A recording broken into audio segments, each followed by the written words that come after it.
This media was produced by Amazing Christian Messages. Support this media ministry by clicking on the like button and subscribing to this channel. Chapter 7. The Four Beasts. Verse 1. In the first year of Belshazzar, king of Babylon, Daniel had a dream and visions of his head upon his bed.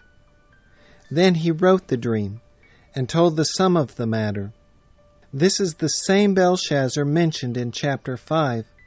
Chronologically, therefore, this chapter precedes chapter 5.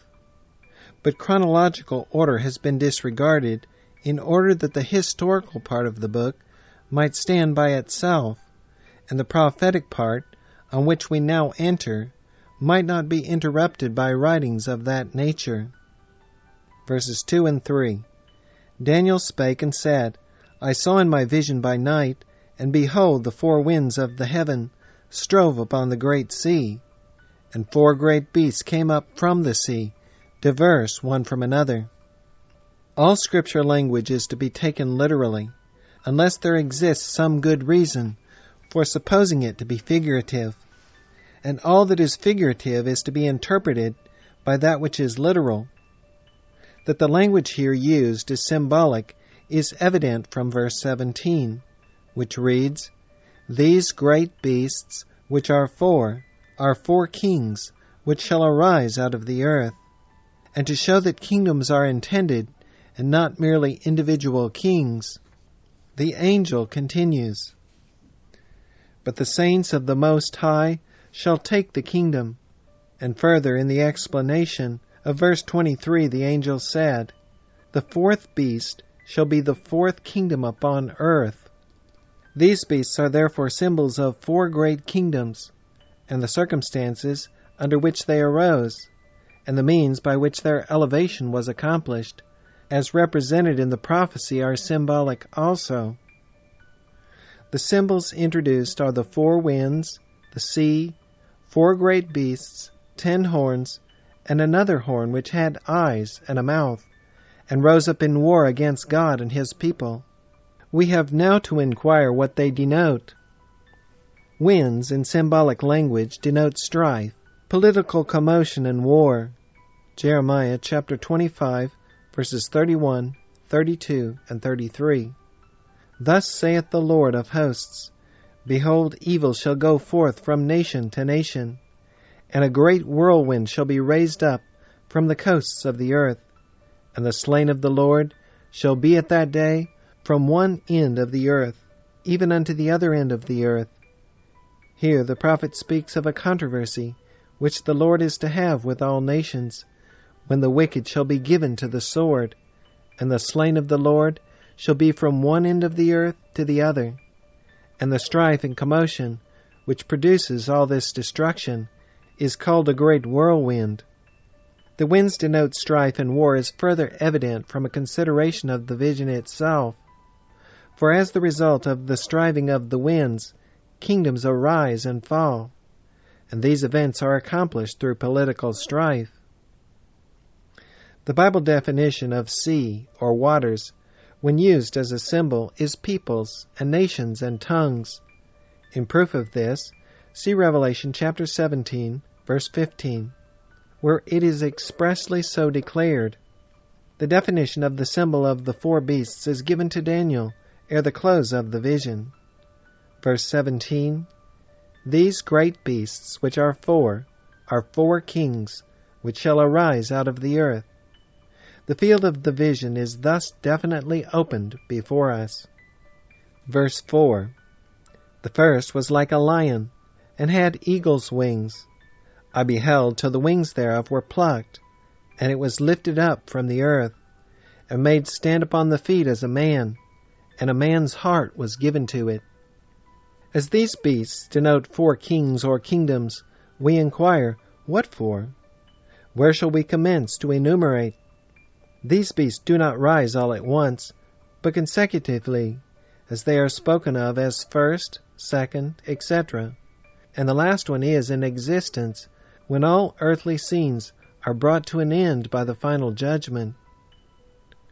Now from the time of Daniel to the end of this world's history, There were to be but 4 universal kingdoms, as we learn from Nebuchadnezzar's dream of the great image in chapter 2.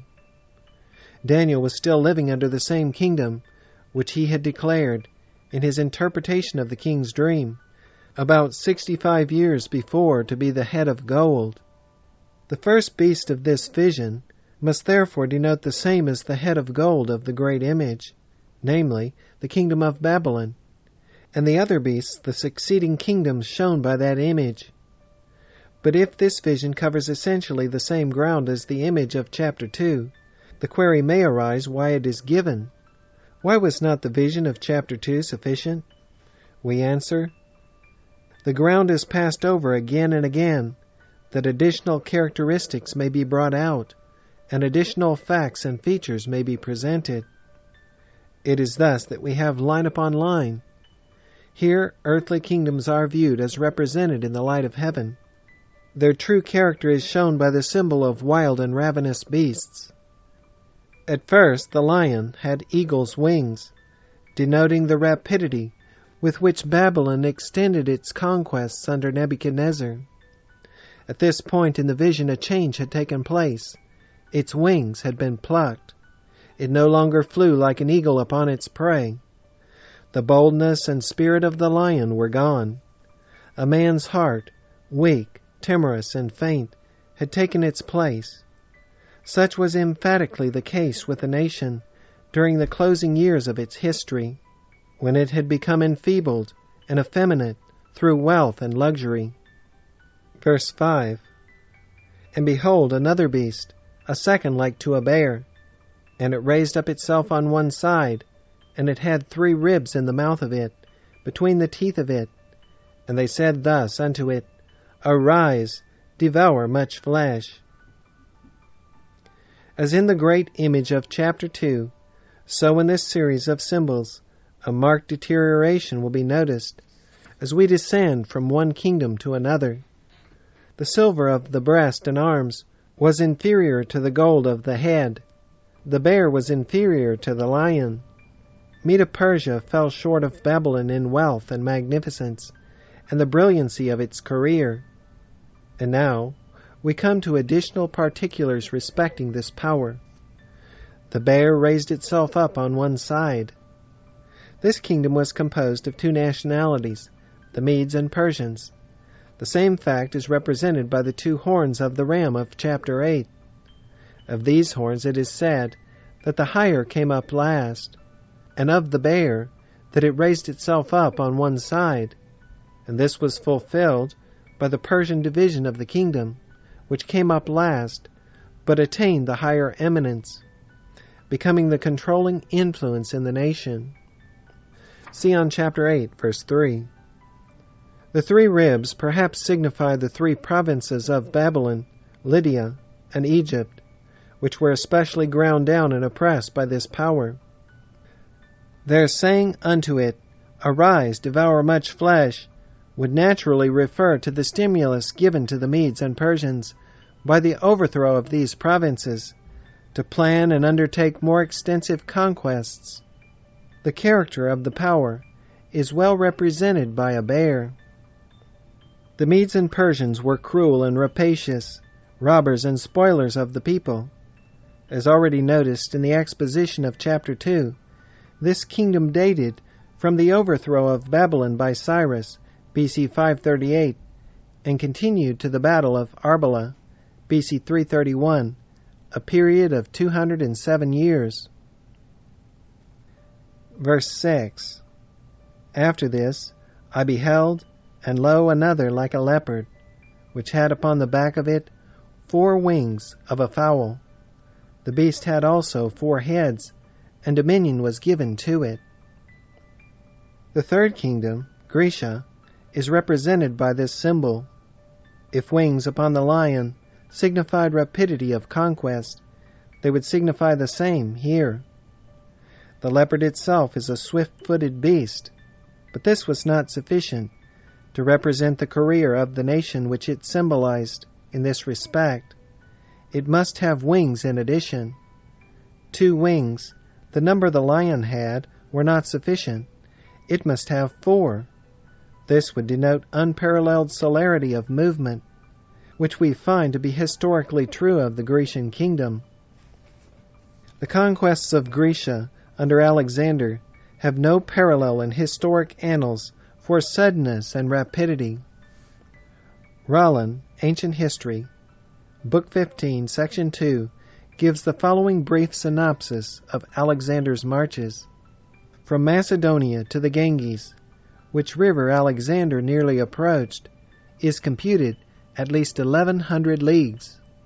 Add to this the various turnings in Alexander's marches, first from the extremity of Cilicia, where the battle of Issus was fought, to the temple of Jupiter Ammon in Libya, and his returning from thence to Tyre, a journey of 300 leagues at least, and as much space at least for the windings of his route in different places, we shall find that Alexander, in less than 8 years, marched his army upward of 1,700 leagues, or more than 5,100 miles, without including his return to Babylon.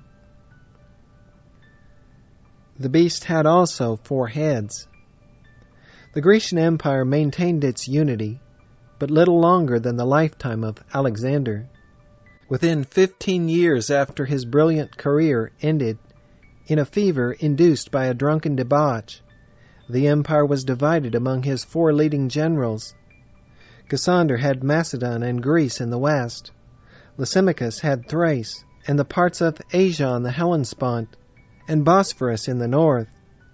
Ptolemy received Egypt, Lydia, Arabia, Palestine, and Coele-Syria in the south, and Seleucus had Syria and all the rest of Alexander's dominions in the east.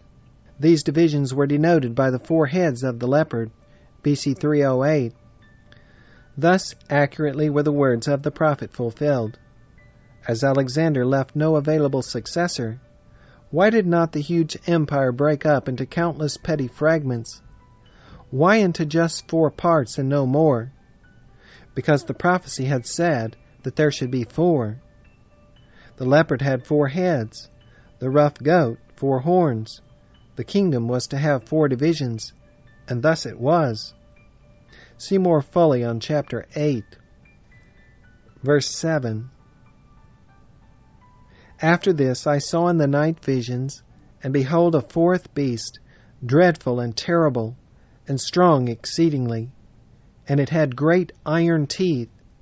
It devoured and brake in pieces, and stamped the residue with the feet of it. And it was diverse from all the beasts that were before it, and it had 10 horns. Inspiration finds no beast in nature, which it can make even the basis of a symbol, to represent the power here illustrated. No addition of hooves, heads, horns, wings, scales, teeth, or nails to any beast found in nature would answer. This power was diverse from all the others, and the symbol wholly nondescript. The foundation for a volume is laid in verse 7 just quoted, but we are compelled to treat it the more briefly here, because anything like a full history is entirely beyond the space that can be allowed in this brief exposition. This beast, of course, corresponds to the 4th division of the great image, the legs of iron. Under chapter 2, verse 40, are given some reasons for supposing this power to be Rome. The same reasons are applicable to the present prophecy. How accurately Rome answered to the iron division of the image. How accurately it answers to the beast before us. In the dread and terror which it inspired, and in its exceeding strength, the world has never seen its equal. It devoured as with iron teeth, and brake in pieces, and it ground the nations into the very dust beneath its brazen feet. It had 10 horns, which are explained in verse 24 to be 10 kings or kingdoms, which should arise out of this empire. As already noticed in chapter 2, Rome was divided into 10 kingdoms, enumerated as follows: the Huns, the Ostrogoths, the Visigoths, the Franks, the Vandals, the Suevi, the Burgundians, the Heruli, the Anglo-Saxons, and the Lombards. These divisions have ever since been spoken of as the 10 kingdoms of the Roman Empire. AD 351 to 483. See on chapter 2, verses 41 and 42. Also Appendix 3. Verse 8. I considered the 10 horns, and behold, there came up among them another little horn, before whom there were 3 of the first horns plucked up by the roots. And behold, in this horn were eyes like the eyes of man, and a mouth speaking great things. Daniel considered the horns. Indications of a strange movement appeared among them. A little horn, at first little, but afterward more stout than its fellows, thrust itself up among them. It was not content quietly to find a place of its own and fill it. It must thrust aside some of the others and usurp their places. 3 kingdoms were plucked up before it. This little horn, as we shall have occasion to notice more fully hereafter, was the papacy. The 3 horns plucked up before it were the Heruli, the Ostrogoths, and the Vandals. And the reason why they were plucked up was because they were opposed to the arrogant claims of the papal hierarchy, and hence to the supremacy in the church of the Bishop of Rome. And in this horn were eyes like the eyes of man, and a mouth speaking great things. The eyes, a fit emblem of the shrewdness, penetration, cunning, and foresight of the papal hierarchy, and the mouth speaking great things, a fit symbol of the arrogant claims of the bishops of Rome.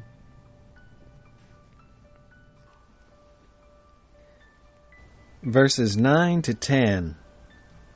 I beheld, till the thrones were cast down, and the Ancient of Days did sit, whose garment was white as snow, and the hair of his head like the pure wool. His throne was like the fiery flame, and his wheels as burning fire. A fiery stream issued and came forth from before him.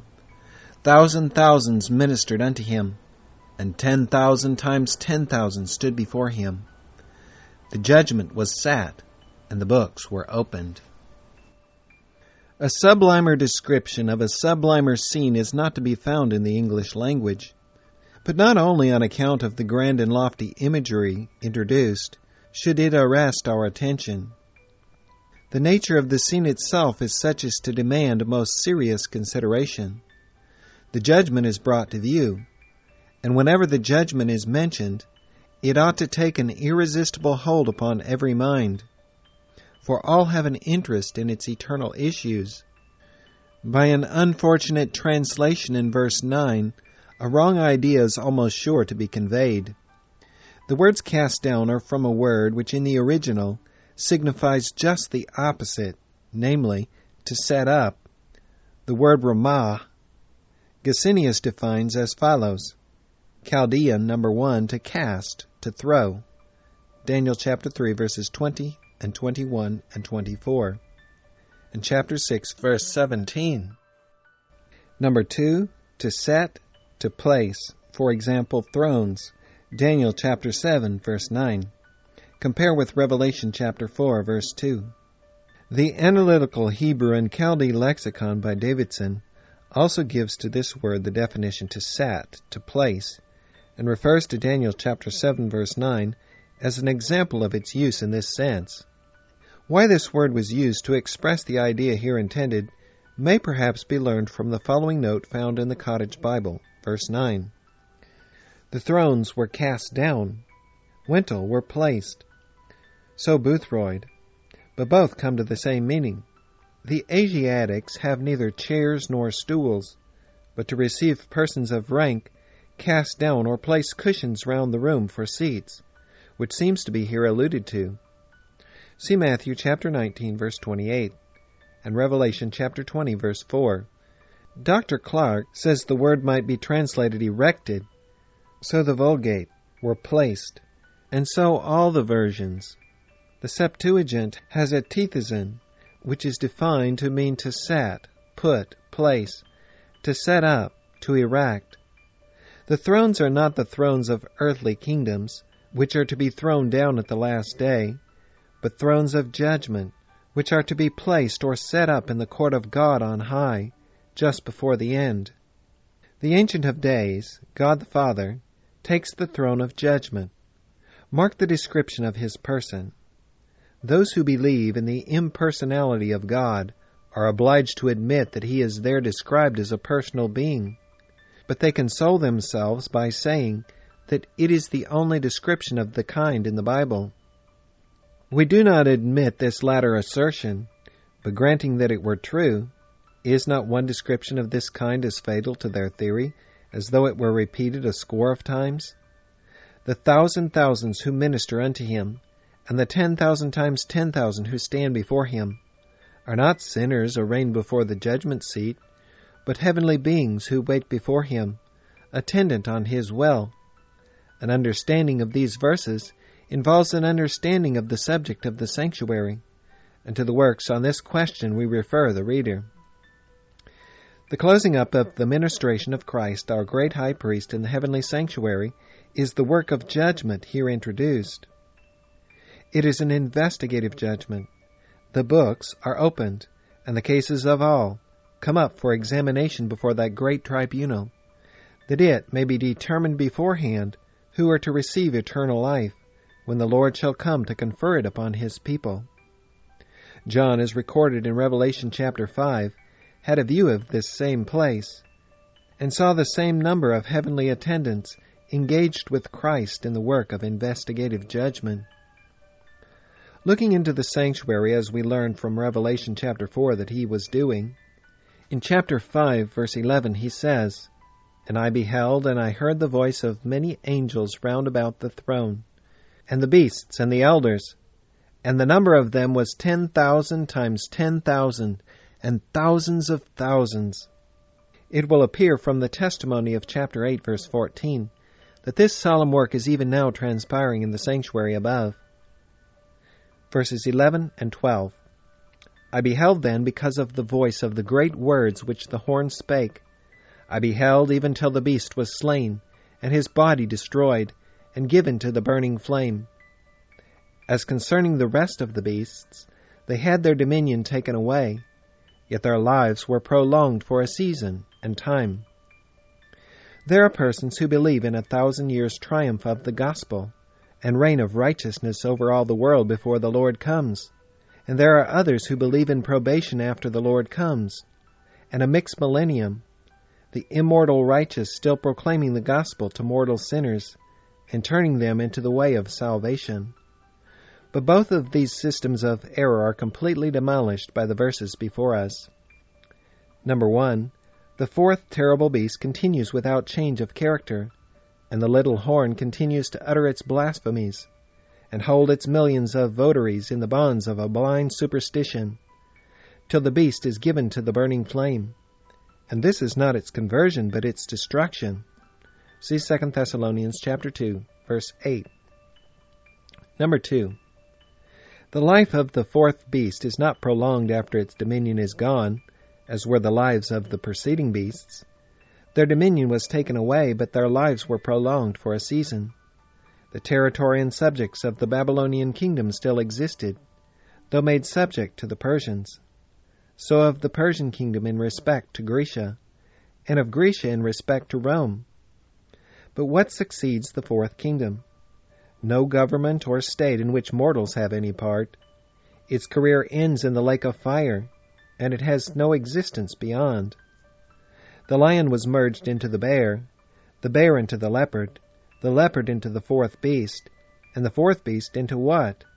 Not into any other beast, but it is cast into the lake of fire, under which destruction it rests, till men shall suffer the second death. Then let no one talk of probation, or a mixed millennium after the Lord comes. The adverb then, in the sentence, "I beheld then because of the voice of the great words which the horn spake," etc., seems to refer to some particular time. The work of the investigative judgment is introduced in the previous verses, and this verse would seem to imply that while this work is going forward, and just before this power is destroyed and given to the burning flame, the little horn utters its great words against the Most High. "Have you not heard them? and that too within a few years? Look at the decrees of the Vatican Council of 1870.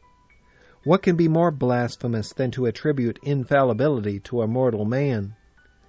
Yet in that year the world beheld the spectacle of an ecumenical council assembled for the purpose of deliberately decreeing that the occupant of the papal throne, the man of sin, possesses this prerogative of God and cannot err.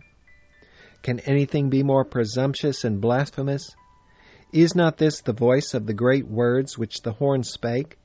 And is not this power ripe for the burning flame, and near its end? Verses 13 and 14. I saw in the night visions, and behold, one like the Son of Man came with the clouds of heaven, and came to the Ancient of Days, and they brought him near before him. And there was given him dominion, and glory, and a kingdom, that all people, nations, and language should serve him. His dominion is an everlasting dominion, which shall not pass away, and his kingdom, that which shall not be destroyed. The scene here described is not the second advent of Christ to this earth, unless the Ancient of Days is on this earth, for it is a coming to the Ancient of Days. There, in the presence of the Ancient of Days, a kingdom, dominion, and glory are given him. The Son of Man receives his kingdom before his return to this earth. See Luke chapter 19, verses 10 to 12, and onward. This is a scene, therefore, which transpires in the heavenly temple, and is closely connected with that brought to view in verses 9 and 10. He receives the kingdom at the close of his priestly work in the sanctuary. The people, nations, and languages that shall serve him are the nations of the saved. Revelation chapter 21, verse 24. Not the wicked nations of the earth, for these are dashed in pieces at the second advent. Some out of all the nations, tribes, and kindreds of the earth will find themselves at last in the kingdom of God, to serve him there with joy and gladness forever and ever. Verses 15 to 18. I, Daniel, was grieved in my spirit in the midst of my body, and the visions of my head troubled me. I came near unto one of them that stood by, and asked him the truth of all this. So he told me, and made me know the interpretation of the things. These great beasts which are four kingdoms, which shall arise out of the earth. But the saints of the Most High shall take the kingdom, and possess the kingdom forever, even forever and ever. No less anxious should we be than was Daniel to understand the truth of all this. And whenever we inquire with equal sincerity of heart, we shall find the Lord no less ready now than in the days of the prophet to lead to a correct knowledge of these important truths. The beasts and the kingdoms which they represent have already been explained. We have followed the prophet down through the course of events, even to the complete destruction of the fourth and last beast, the final subversion of all earthly governments. What next? Verse 18 tells us, the saints shall take the kingdom. The saints, those of all others held in low esteem in this world, despised, reproached, persecuted, cast out. Those who were considered the least likely of all men ever to realize their hopes, these shall take the kingdom and possess it forever. The usurpation and misrule of the wicked shall come to an end. The forfeited inheritance shall be redeemed. Peace shall be restored to its distracted borders, and righteousness shall reign over all the fair expanse of the renovated earth. Verses 19 and 20. Then I would know the truth of the fourth beast, which was diverse from all the others, exceeding dreadful, whose teeth were of iron, and his nails of brass, which devoured, brake in pieces, and stamped the residue with his feet. And of the 10 horns that were on his head, and of the other which came up, and before whom 3 fell, even of that horn that had eyes, and a mouth that spake very great things, whose look was more stout than his fellows. Of the first 3 beasts of this series, Daniel had so clear an understanding that he had no trouble in reference to them. But he was astonished at this 4th beast, so unnatural and dreadful. For the further we come down the stream of time, the further it is necessary to depart from nature in forming symbols to represent accurately the degenerating governments of this earth. The lion is a production of nature, but it must have the unnatural addition of 2 wings to represent the kingdom of Babylon. The bear we also find in nature, but as a symbol of Medo-Persia, an unnatural ferocity must be denoted by the insertion of 3 ribs into its mouth. So the leopard is a beast of nature, but fitly to represent Grecia, there is a departure from nature in respect to wings and the number of heads. But nature furnishes no symbol which can fitly illustrate the 4th kingdom. A beast the likeness of which never was seen is taken, a beast dreadful and terrible, with nails of brass and teeth of iron, so cruel, rapacious, and fierce, that from mere love of oppression it devoured and brake in pieces, and trampled its victims beneath its feet. Wonderful was all this to the prophet, but something still more wonderful appeared. A little horn came up, and true to the nature of the beast from which it sprang, thrust aside 3 of its fellows. And lo, the horn had eyes, not the uncultivated eyes of a brute, but the keen, shrewd, intelligent eyes of a man. And stranger yet, it had a mouth, and with that mouth it uttered proud sayings, and put forth preposterous and arrogant claims. No wonder the prophet made special inquiry respecting this monster, so unearthly in its instincts, and so fiendish in its works and ways.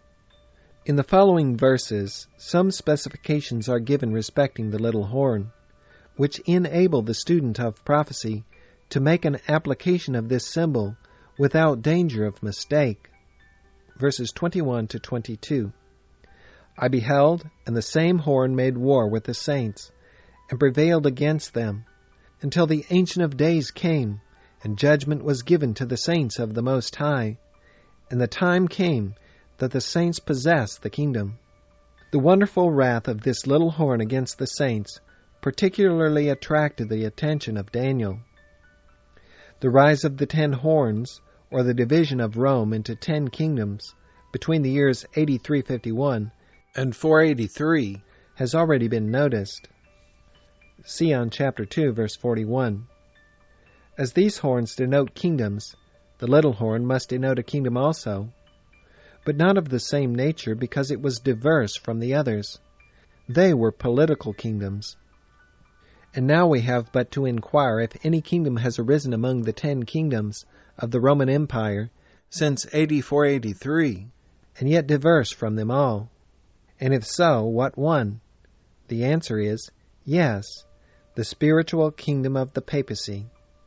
This answers to the symbol in every particular, as is easily proved, and nothing else will do it. See the specifications more particularly mentioned in verse 23. Daniel beheld this horn making war upon the saints. Has such a war been waged by the papacy? 50 million martyrs with a voice like the sound of many waters answer yes. Witness the cruel persecutions of the Waldenses, the Albigenses, and Protestants in general by the papal power.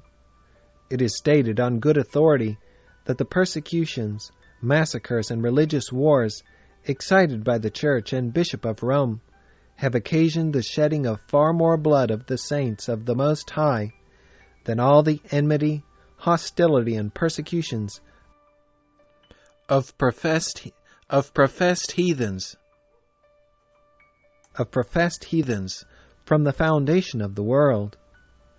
In verse 22, 3 consecutive events seem to be brought to view. Daniel looking onward from the time when the little horn was in the height of its power to the full end of the long contest between the saints and Satan with all his agents, notes 3 prominent events that stand as mileposts along the way. Number 1, the coming of the Ancient of Days, that is, the position which Jehovah takes in the opening of the judgment scene described in verses 9 and 10. Number 2, the judgment that is given to the saints, that is, the time when the saints sit with Christ in judgment 1,000 years, following the first resurrection, Revelation 20, verses 1 to 4. apportioning to the wicked the punishment due for their sins. Then the martyrs will sit in judgment upon the great anti-Christian persecuting power, which in the days of their trial hunted them like beasts of the desert, and poured out their blood like water. Number 3. The time that the saints possess the kingdom, that is, the time of their entrance upon the possession of the new earth. Then the last vestige of the curse of sin and of sinners, root and branch, will have been wiped away, and the territory so long misruled by the wicked powers of the earth, the enemies of God's people, will be taken by the righteous, to be held by them forever and ever. 1 Corinthians chapter 6, verses 2 and 3, and Matthew chapter 25, verse 34. Verses 23 to 26. Thus he said, The fourth beast shall be the fourth kingdom upon the earth, which shall be diverse from all kingdoms, and shall devour the whole earth, and shall tread it down and break in pieces. And the 10 horns out of this kingdom are 10 kings that shall arise, and another shall rise after them, and he shall be diverse from the first. And he shall subdue 3 kings, and he shall speak great words against the Most High, and shall wear out the saints of the Most High, and think to change times and laws, and they shall be given into his hand until a time and times, and the dividing of time. But the judgment shall sit, and they shall take away his dominion, to consume and to destroy it unto the end. We have here further particulars respecting the fourth beast and the little horn. Perhaps enough has already been said respecting the fourth beast, Rome, and the 10 horns or 10 kingdoms, which arose therefrom. The little horn now more particularly demands attention. As stated on verse 8, we find the fulfillment of the prophecy concerning this horn in the rise and work of the papacy. It is a matter of both interest and importance, therefore, to inquire into the causes which resulted in the development of this anti-Christian power. The first pastors or bishops of Rome enjoyed a respect proportionate to the rank of the city in which they resided, and for the first few centuries of the Christian era, Rome was the largest, richest, and most powerful city in the world. It was the seat of empire, the capital of the nations. All the inhabitants of the earth belonged to her, said Julian, and Claudian declared her to be the fountain of laws. If Rome is the queen of cities, why should not her pastor be the king of bishops, was the reasoning these Roman pastors adopted. Why should not the Roman Church be the mother of Christendom? Why should not all nations be her children, and her authority their sovereign law? It was easy, says d'Aubigné, from whom we quote these words, History of the Reformation, Volume 1, Chapter 1, for the ambitious heart of man to reason thus. Ambitious Rome did so.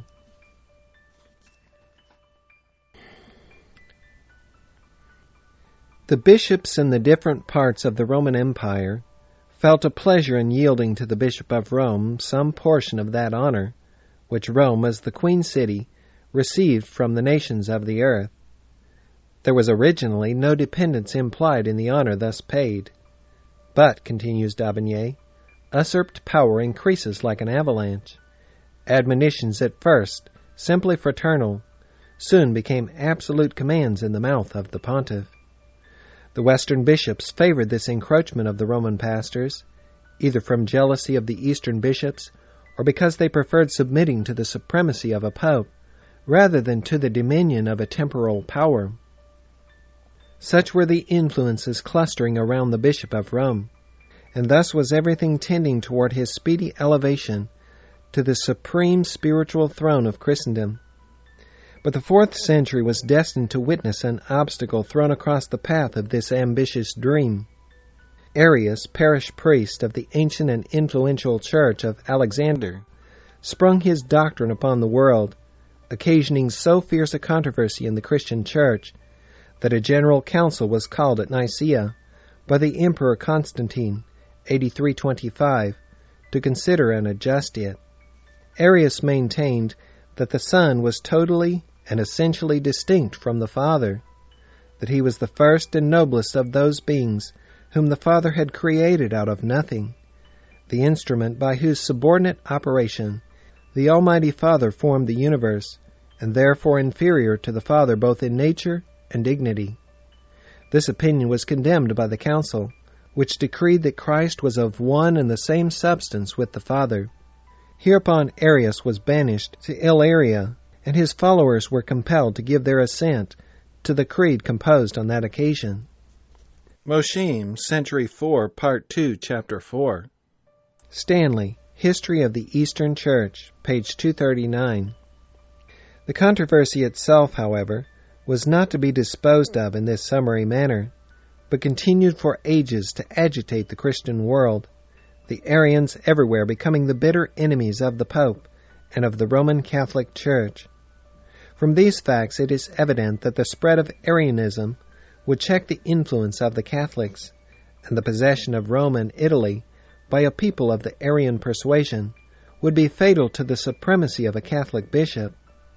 But the prophecy had declared that this horn would rise to supreme power, and that in reaching this position it would subdue 3 kings.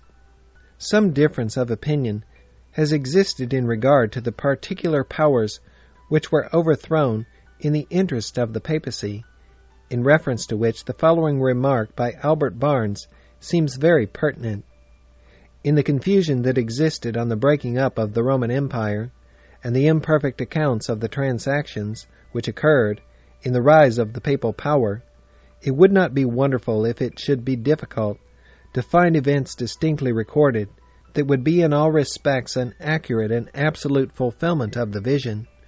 Yet it is possible to make out the fulfillment of this with a good degree of certainty in the history of the papacy. See notes on Daniel 7. Mr. Mead supposes the 3 kingdoms plucked up to have been the Greeks, the Lombards, and the Franks, and Sir Isaac Newton supposes they were the Exarchate of Ravenna, the Lombards, and the Senate and Dukedom of Rome. Bishop Newton, in Dissertation on the Prophecies, page 217 and 218, states some serious objections to both these schemes. The Franks could not have been one of these kingdoms, for they were never plucked up before the papacy. The Lombards could not have been one, for they were never made subject to the popes. Says Barnes, I do not find indeed that the kingdom of the Lombards was, as is commonly stated among the number of the temporal sovereignties, that became subject to the authority of the popes. And the Senate and Dukedom of Rome could not have been one, for they as such never constituted one of the 10 kingdoms, 3 of which were to be plucked up before the little horn. But we apprehend that the chief difficulty in the application made by these eminent commentators lay in the fact that they supposed that the prophecy respecting the exaltation of the papacy had not been fulfilled, and could not have been till the Pope became a temporal prince, and hence they sought to find an accomplishment of the prophecy in the events which led to the Pope's temporal sovereignty, whereas evidently the prophecy of verses 24 and 25 refers not to his civil power, but to his power to domineer over the minds and consciences of men. And the Pope reached this position, as will hereafter appear in AD 538, and the plucking up of the 3 horns took place before this, and to make way for this very exaltation to spiritual dominion. The insuperable difficulty in the way of all attempts to apply the prophecy to the Lombards and the other powers named above is that they come altogether too late in point of time, for the prophecy deals with the arrogant efforts of the Roman pontiff to gain power, not with his endeavors to oppress and humble the nations after he had secured the supremacy. The position is here confidently taken that the 3 powers or horns plucked up before the papacy were the Heruli, the Vandals, and the Ostrogoths, and this position rests upon the following statements of historians. Odoacer, the leader of the Heruli, was the first of the barbarians who reigned over the Romans. He took the throne of Italy, according to Gibbon, in Decline and Fall of the Roman Empire, Volume 3, pages 510 and 515, in 476. Of this religious belief, page 516, Gibbon says, like the rest of the barbarians, he had been instructed in the Arian heresy, but he revered the monastic and episcopal characters, and the silence of the Catholics attests the toleration which they enjoyed. Again he says on page 547, the Ostrogoths, the Burgundians, the Suevi, and the Vandals, who had listened to the eloquence of the Latin clergy, preferred the more intelligible lessons of their domestic teachers, and Arianism was adopted as the national faith of the warlike converts who were seated on the ruins of the Western Empire. This irreconcilable difference of religion was a perpetual source of jealousy and hatred, and the reproach of barbarian was emitted by the more odious epithet of heretic. The heroes of the North, who had submitted with some reluctance to believe that all their ancestors were in hell, were astonished and exasperated to learn that they themselves had only changed the mode of their eternal condemnation. The reader is requested to consider carefully a few more historical statements which throw some light on the situation at this time. Stanley, in History of the Eastern Church, page 151, says, "The whole of the vast Gothic population which descended on the Roman Empire, so far as it was Christian at all, held to the faith of the Alexandrian heretic. Our first Teutonic version of the Scriptures was by an Arian missionary, Ulfilas. The first conqueror of Rome, Alaric, and the first conqueror of Africa, Genseric, were Arians. Theodoric, the great king of Italy and hero of the Nibelungen Lied, was an Arian. The vacant place in his massive tomb at Ravenna is a witness of the vengeance which the Orthodox took on his memory, when in their triumph they tore down the porphyra vase in which his Arian subjects had enshrined his ashes." Rank, in his History of the Popes, London, edition of 1871, volume 1, page 9, says, "But she, the Church, fell, as was inevitable, into many embarrassments, and found herself in an entirely altered condition. A pagan people took possession of Britain. Arian kings seized the greater portion of the remaining West, while the Lombards, long attached to Arianism, and as neighbors most dangerous and hostile, established a powerful sovereignty before the very gates of Rome. The Roman bishops, meanwhile, beset on all sides, exerted themselves with all the prudence and pertinacity which have remained their peculiar attributes, to regain the mastery at least in the patriarchal diocese." Machiavelli, in his History of Florence, page 14, says, "Nearly all the wars which the northern barbarians carried on in Italy, it may be here remarked, were occasioned by the pontiffs, and the hordes with which the country was inundated were generally called in by them." These extracts give us a general view of the state of affairs at this time, and show us that though the hands of the Roman pontiffs might not be visibly manifest in the movements upon the political board, they constituted the power working assiduously behind the scenes to secure their own purposes. The relation which these Arian kings sustained to the Pope, from which we can see the necessity of their being overthrown to make way for papal supremacy, is shown in the following testimony from Mosheim given in his History of the Church. On the other hand, it is certain, from a variety of the most authentic records, that both the emperors and the nations in general were far from being disposed to bear with patience the yoke of servitude which the popes were imposing upon the Christian Church.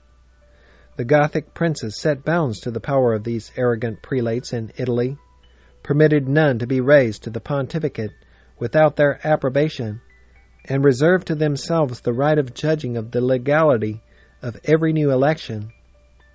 An instance in proof of this statement occurs in the history of Odoacer, the first Arian king above mentioned, as related by Bauer in his History of the Popes, volume 1, page 271, when on the death of Pope Simplicus, 84-83, the clergy and people had assembled for the election of a new pope. Suddenly Basilius, lieutenant of King Odoacer, appeared in the assembly, expressed his surprise that any such work as appointing a successor to the deceased pope should be undertaken without him. In the name of the king, declared all that had been done null and void, and ordered the election to be begun anew. Certainly the horn which exercised such a restrictive power over the papal pontiff must be taken away before the pope could reach the predicted supremacy. Meanwhile Zeno, the emperor of the East and friend of the pope, was anxious to drive Odoacer out of Italy. Machiavelli, page 6. A movement which he soon had the satisfaction of seeing accomplished without trouble to himself in the following manner. Theodoric had come to the throne of the Austro-Gothic kingdom in Maesia and Pannonia. Being on friendly terms with Zeno, he wrote him, stating that it was impossible for him to restrain his Goths within the impoverished province of Pannonia, and asking his permission to lead them to some more favorable region which they might conquer and possess. Zeno gave him permission to march against Odoacer and take possession of Italy. Accordingly, after a 3 years' war, the Herculean kingdom in Italy was overthrown. Odoacer was treacherously slain, and Theodoric established his Ostrogoths in the Italian peninsula. As already stated, he was an Arian, and the law of Odoacer, subjecting the election of the Pope to the approval of the king, was still retained. The following incident will show how completely the papacy was in subjection to his power. The Catholics in the East, having commenced a persecution against the Arians in 523, Theodoric summoned Pope John into his presence, and thus addressed him, "If the Emperor, Justin, the predecessor of Justinian, does not think fit to revoke the edict which he has lately issued against those of my persuasion, that is, the Arians, it is my firm resolution to issue the like edict against those of his, that is, the Catholics, and to see it everywhere executed with the same rigor.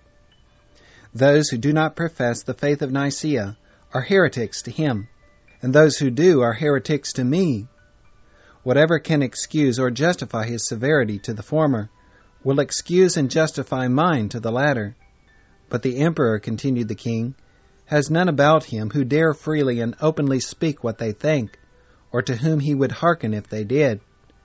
But the great veneration which he professes for your see leaves no room to doubt but he would hearken to you. I will therefore have you to repair forthwith to Constantinople, and there to remonstrate, both in my name and your own, against the violent measures in which that court has so rashly engaged. It is in your power to divert the emperor from them, until you have, nay, till the Catholics, this name Theodoric applies to the Arians, are restored to the free exercise of their religion, and to all the churches from which they have been driven. You must not think of returning to Italy." Bauer's History of the Popes, Volume 1, page 325. The Pope, who was thus peremptorily ordered not to set his foot again upon Italian soil until he had carried out the will of the king, certainly could not hope for much advancement toward any kind of supremacy till that power was taken out of the way. Baronius, according to Bauer, will have it that the Pope sacrificed himself on this occasion, and advised the emperor not by any means to comply with the demand the king had sent him. But Mr. Bauer thinks this inconsistent, since he could not, he says, sacrifice himself without sacrificing at the same time the far greater part of the innocent Catholics in the West, who were either subject to King Theodoric or to other Arian princes in alliance with him. It is certain that the Pope and the other ambassadors were treated with severity on their return, which Bauer explains on this wise. Others arraigned them all of high treason, and truly the chief men of Rome were suspected at this very time of carrying on a treasonable correspondence with the court of Constantinople, and machinating the ruin of the Gothic Empire in Italy. The feelings of the papal party toward Theodoric may be accurately estimated, according to a quotation already given, by the vengeance which they took on his memory, when they tore from his massive tomb in Ravenna the porphyra vase in which his Arian subjects had enshrined his ashes.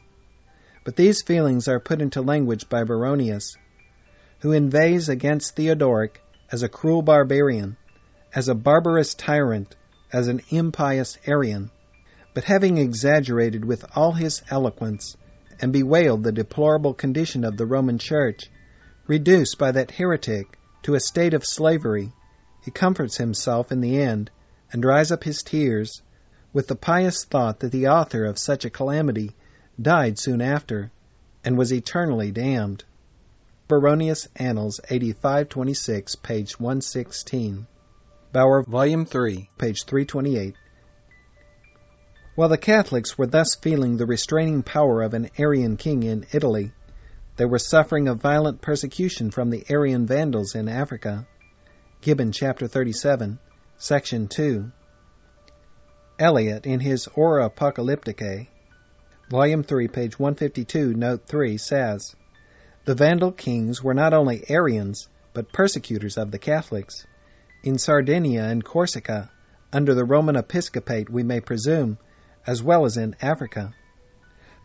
Such was the position of affairs when in 533 Justinian entered upon his Vandal and Gothic wars. Wishing to secure the influence of the Pope and the Catholic party, he issued that memorable decree, which was to constitute the Pope the head of all the churches, and from the carrying out of which in 538 the period of papal supremacy is to be dated.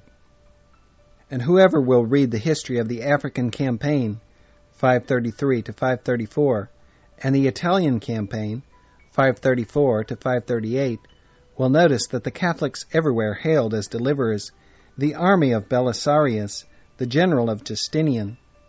The testimony of D'Aubigné, Reformation, Book 1, Chapter 1, also throws light upon the undercurrents which gave shape to outward movements in these eventful times. He says princes whom these stormy times often shook upon their thrones offered their protection if Rome would in its turn support them. They conceded to her the spiritual authority, provided she would make a return in secular power. They were lavish of the souls of men, in the hope that she would aid them against their enemies.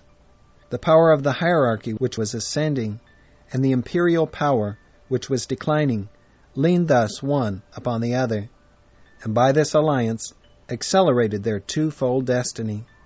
Rome could not lose by it. An edict of Theodosius II and of Valerian III proclaimed the Roman bishop rector of the whole church. Justinian published a similar decree. But no decree of this nature could be carried into effect until the Arian horns which stood in its way were plucked up. The Vandals fell before the victorious arms of Belisarius in 534, and the Goths received a crushing blow in connection with their unsuccessful siege of Rome in 538. Gibbon, chapter 41. Procopius relates that the African war was undertaken by Justinian for the relief of the Christians, or Catholics, in that quarter, and that when he expressed his intention in this respect, the prefect of the palace came very near dissuading him from his purpose. But a dream appeared to him, in which he was bidden not to shrink from the execution of his design, for by assisting the Christians he would overthrow the power of the Vandals. Evagrius, Ecclesiastical History, Book 4, Chapter 16. Listen again to Mosim. It is true that the Greeks, who had received the decrees of the Council of Nicaea, that is, the Catholics, persecuted and oppressed the Arians wherever their influence and authority could reach. But the Nicaeans, in their turn, were not less rigorously treated by their adversaries, the Arians, particularly in Africa and Italy, where they felt in a very severe manner the weight of the Arian power and the bitterness of hostile resentment. The triumphs of Arianism were, however, transitory, and its prosperous days were entirely eclipsed when the Vandals were driven out of Africa, and the Goths out of Italy, by the arms of Justinian. See Moshim's Church History. Eliot, in his Ore Apocalypticae, makes two enumerations of the 10 kingdoms which rose out of the Roman Empire, varying the second list from the first, according to the changes which had taken place at the later period to which the second list applies.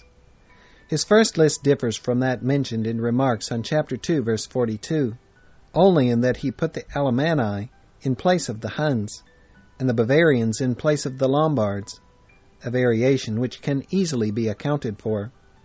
But out of this list he names the 3 that were plucked up before the papacy, in these words, "I might cite 3 that were eradicated from before the Pope, out of the list first given, namely the Heruli under Odoacer, the Vandals, and the Ostrogoths. Volume 3, page 152, note 1. Although he prefers the second list in which he puts the Lombards instead of the Heruli, the foregoing is good testimony that if we make the enumeration of the 10 kingdoms, while the Heruli were a ruling power, they were one of the horns which were plucked up. From the historical testimony above cited, we think it clearly established that the 3 horns plucked up were the powers named: the Heruli in AD 493, the Vandals in 534, and the Ostrogoths in 538. Number 1. He shall speak great words against the Most High. Has the papacy done this?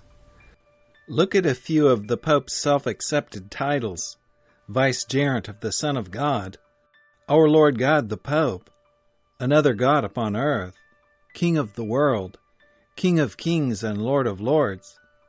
Said Pope Nicholas to Emperor Michael, "The Pope who is called God by Constantine can never be bound or released by man, for God cannot be judged by man.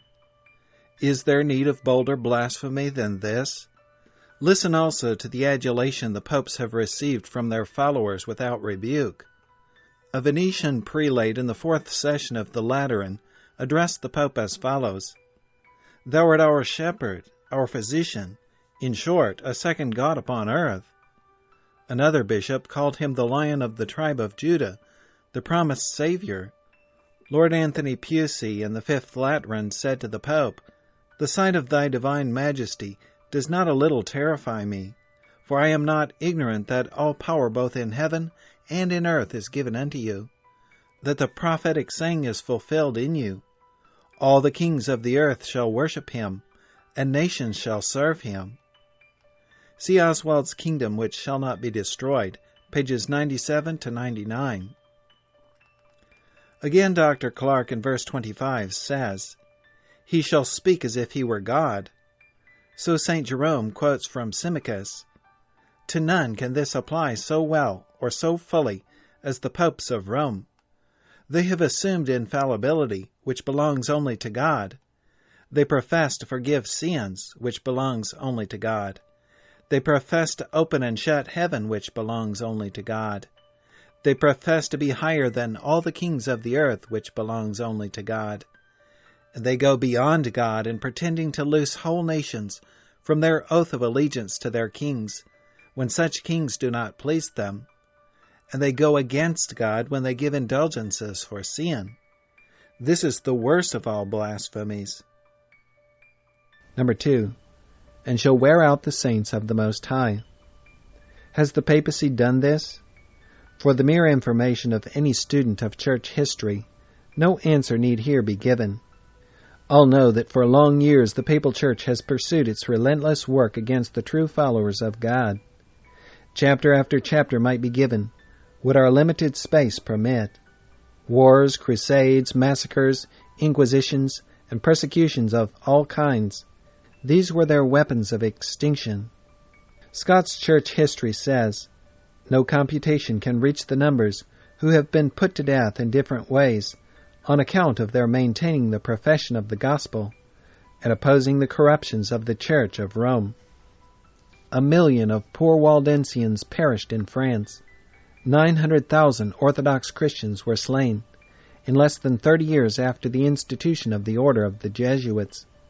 The Duke of Alva boasted of having put to death in the Netherlands 36,000 by the hand of the common executioner during the space of a few years. The Inquisition destroyed by various tortures 150,000 within 30 years. These are a few specimens, and but a few, of those which history has recorded. But the total amount will never be known till the earth shall disclose her blood, and no more cover her slain." Commenting on the prophecy that the little horn should wear out the saints of the Most High, Barnes, in his notes on Daniel chapter 7, verse 25, says, "Can anyone doubt that this is true of the papacy? The Inquisition, the persecutions of the Waldenses, the ravages of the Duke of Alva, the fires of Smithfield, the tortures of Goa, Indeed, the whole history of the papacy may be appealed to in proof that this is applicable to that power.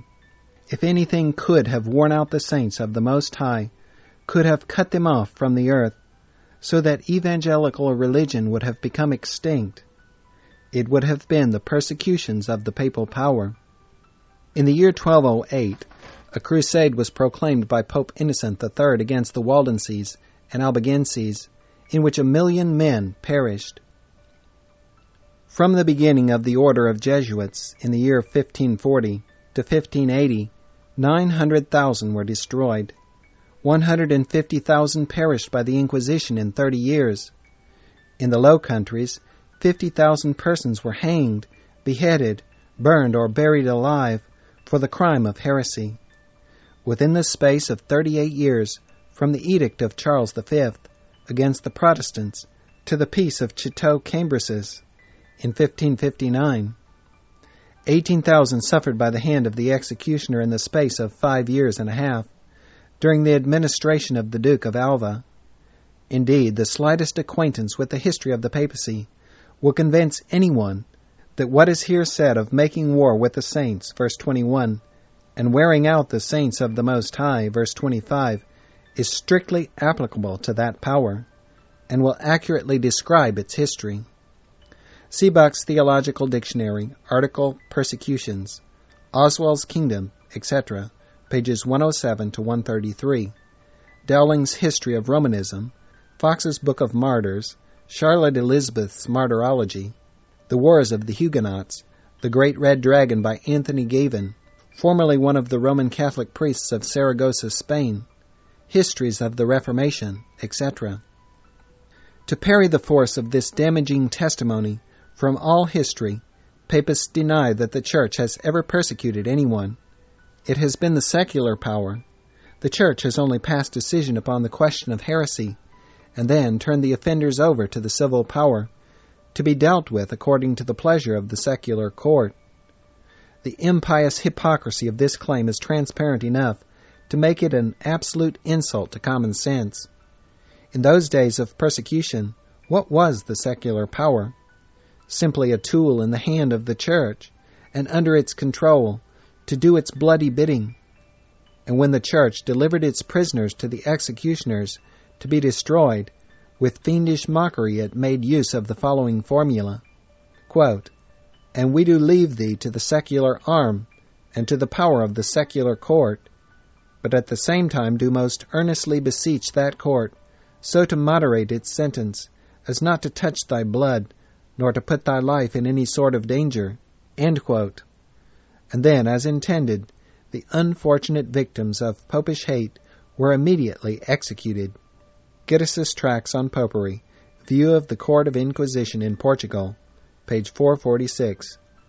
Limborch, Volume 2, page 289. But the false claims of Papists in this respect have been flatly denied and disproved by one of their own standard writers, Cardinal Bellarmine, who was born in Tuscany in 1542, and who after his death in 1621 came very near being placed in the calendar of saints on account of his great services in behalf of popery. This man, on one occasion, under the spur of controversy, betrayed himself into an admission of the real facts in the case.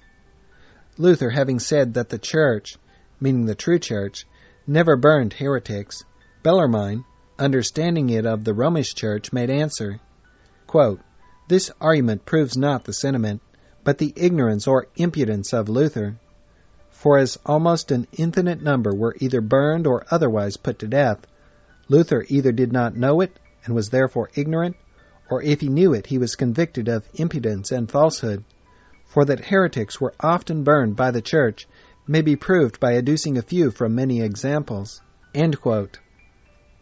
To show the relation of the secular power to the Church, as held by Romanists, we quote the answer of the same writer to the argument that the only weapon committed to the Church is the sword of the Spirit, which is the Word of God. To this he replied, quote, "As the Church has ecclesiastical power and secular princes, who are her two arms, so she has two swords, the spiritual and material, and therefore when her right hand is unable to convert a heretic, with the sword of the Spirit, she invokes the aid of the left hand and coerces heretics with the material sword." End quote. In answer to the argument that the apostles never invoked the secular arm against heretics, he says, quote, "The apostles did not because there was no Christian prince whom they could call on for aid. But afterward, in Constantine's time, the church called in the aid of the secular arm." End quote. Dowling's History of Romanism, page 547 and 548. In corroboration of these facts, 50 million martyrs, this is the lowest computation made by any historian, will raise up in the judgment as witnesses against that church's bloody work. Pagan Rome persecuted relentlessly the Christian church, and it is estimated that 3 million Christians perished in the first 3 centuries. Yet it is said that the primitive Christians prayed for the continuance of imperial Rome, for they knew that when this form of government should cease, another far worse persecuting power would arise, which would literally, as this prophecy declares, wear out the saints of the Most High. Pagan Rome could slay the infants, but spare the mothers, but Papal Rome slew both mothers and infants together. No age, no sex, no condition in life was exempt from her relentless rage. When Herod died, says a forcible writer, he went down to the grave with infamy, and earth had one murderer, one persecutor less, and hell one victim more. O Rome, what will not be thy hell, and that of thy votaries, when thy judgment shall have come? Number 3. And shall think to change times and laws. What laws, and whose? Not the laws of other earthly governments, for it was nothing marvelous or strange for one power to change the laws of another, whenever it could bring such power under its dominion. Not human laws of any kind, for the little horn had power to change these, so far as its jurisdiction extended. But the times and laws in question were such as this power should not only think to change, but not be able to change. They are the laws of the same being to whom the saints belong, who are worn out by this power, namely the laws of the Most High. And has the papacy attempted this? Yes, even this. It has, in its catechisms, expunged the second commandment of the Decalogue, to make way for its adoration of images. It has divided the 10th commandment, to make up the number 10. And more audacious than all, it has taken hold of the 4th commandment, torn from its place the Sabbath of Jehovah, the only memorial of the great God ever given to man, and erected in its place a rival institution to serve another purpose.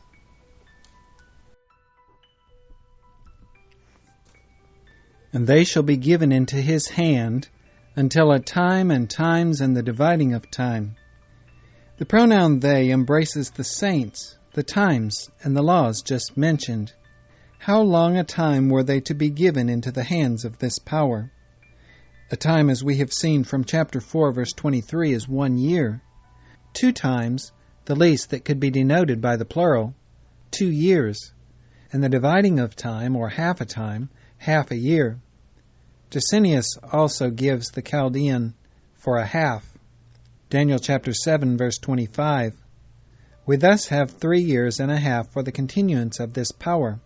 The Hebrew, or rather the Chaldaic word for the time in the text before us, is iddan, which Jacinius defines thus, time, specifically in prophetic language for a year, Daniel chapter 7, verse 25, for a year, also 2 years and a half a year, for example, for 3 years and a half. We must now consider that we are in the midst of symbolic prophecy. Hence, in this measurement, the time is not literal, but symbolic also. The inquiry then arises, how long a period is denoted by the 3 years and a half of prophetic time? The rule given us in the Bible is that when a day is used as a symbol, it stands for a year.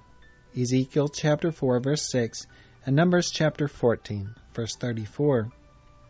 Under the Hebrew word for day, yom, Jacinius has this remark.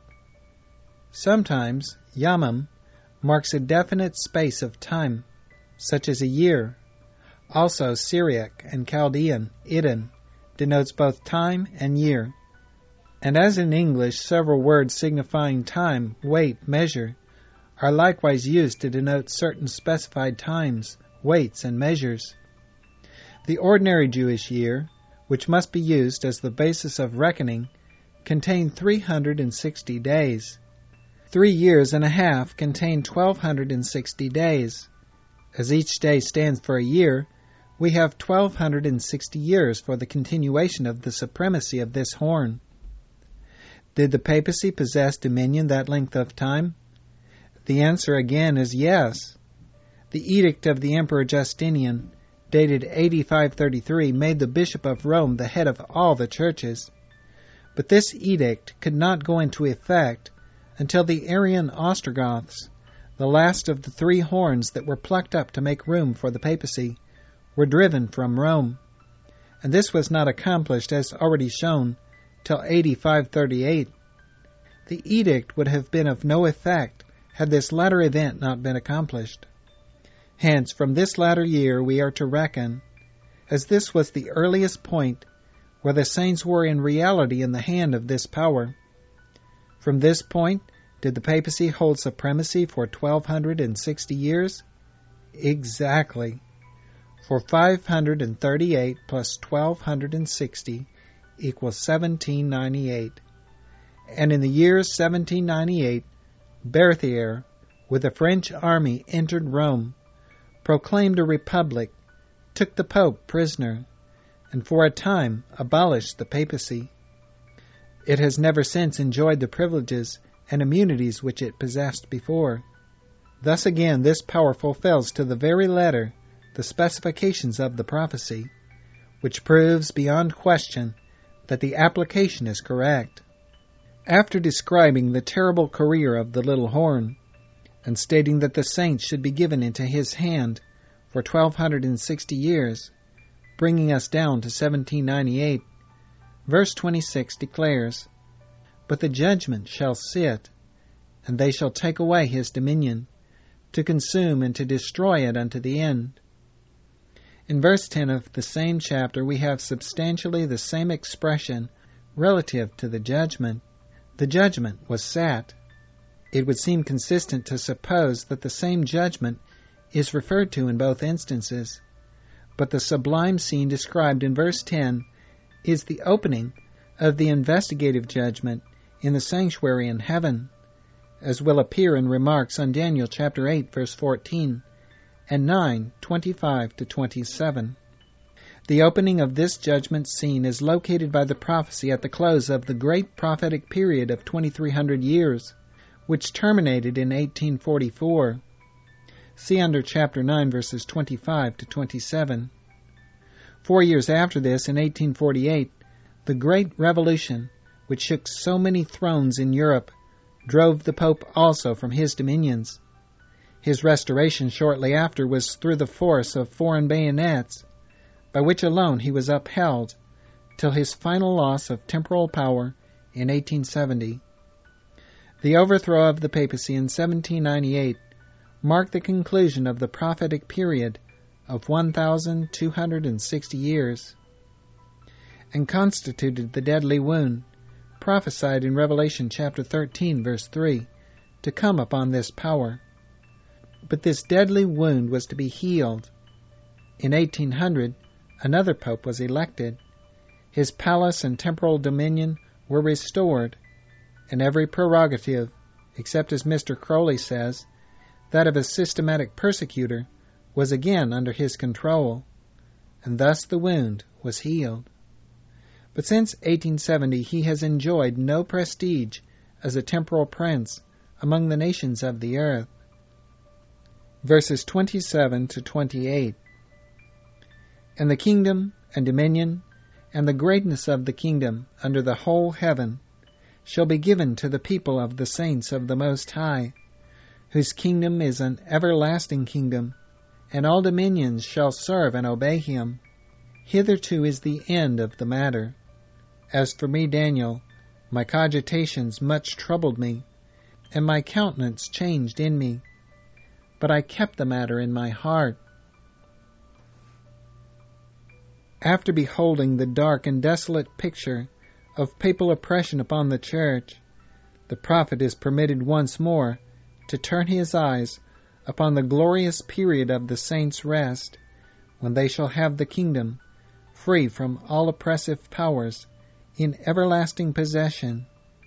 How could the children of God keep heart in this present evil world, amid the misrule and oppression of the governments of earth, and the abominations that are done in the land, if they could not look forward to the kingdom of God and the return of their Lord, with full assurance that the promises concerning them both shall certainly be fulfilled, and that speedily. Note: some startling events relative to the papacy, filling up the prophecies uttered in this chapter concerning that power, have taken place within a few years of the present time. Commencing in 1798, where the first great blow fell upon the papacy, what have been the chief characteristics of its history? Answer: the rapid defection of its natural supporters, and greater assumptions on its own part. In 1844, the judgment of verse 10 began to sit, namely the investigative judgment, in the heavenly sanctuary, preparatory to the coming of Christ. December 8, 1854, the dogma of the Immaculate Conception was decreed by the Pope.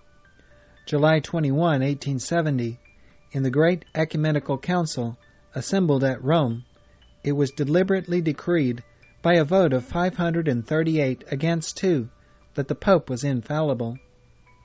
In the same year, France, by whose bayonets the Pope was kept upon his throne, was crushed by Prussia, and the last prop was taken from under the papacy. Then Victor Emmanuel, seeing his opportunity to carry out the long-cherished dream of a united Italy, seized Rome to make it the capital of his kingdom. To his troops, under General Cadorna, Rome surrendered September 20, 1870. The Pope's temporal power was thus wholly taken away, never more, said Victor Emmanuel, to be restored. And since that time the popes, shutting themselves up in the Vatican, have styled themselves prisoners. Because of the great words which the horn uttered, Daniel saw the beast destroyed and given to the burning flame. This destruction is to take place at the second coming of Christ, and by means of that event. For the man of sin is to be consumed by the spirit of Christ's mouth, and destroyed by the brightness of his coming. 2 Thessalonians chapter 2, verse 8. What words could be more arrogant, presumptuous, blasphemous, or insulting to high heaven than the deliberate adoption of the dogma of infallibility, thus clothing a mortal man with the prerogative of the deity? And this was accomplished by papal intrigue and influence, July 21, 1870. Following, in swift succession, the last vestige of temporal power was wrenched from its grasp. It was because of these words, and as if in almost immediate connection with them, that the prophet saw this power given to the burning flame. His dominion was to be consumed unto the end, implying that when his power as a civil ruler should be wholly destroyed, the end would not be far off. And the prophet immediately adds, and the kingdom and dominion, and the greatness of the kingdom, under the whole heaven, shall be given to the people of the saints of the Most High. All in this line of prophecy has now been fully accomplished, except the closing scene. Next comes the last crowning act in the drama, when the beast will be given to the burning flame, and the saints of the Most High will take the kingdom. We must be now upon the very threshold of this glorious event.